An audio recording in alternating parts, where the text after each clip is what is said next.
บึงแบตูแปงไล่แบเขาคอกไปคอก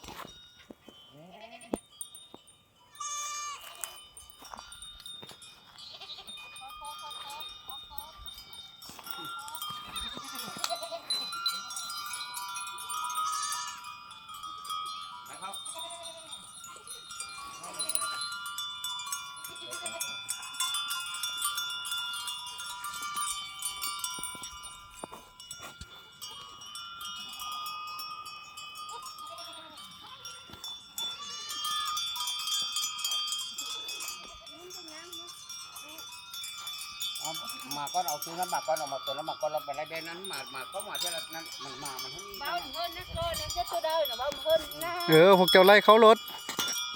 ท่านเพิ่น เป็นยังหรอก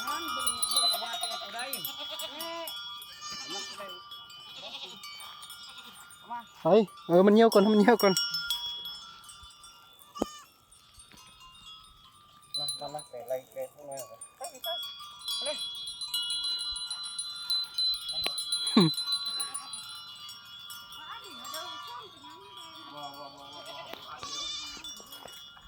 ในสวนหัวน่ะเห็นมันเปาะกินอะไรหน่อยโต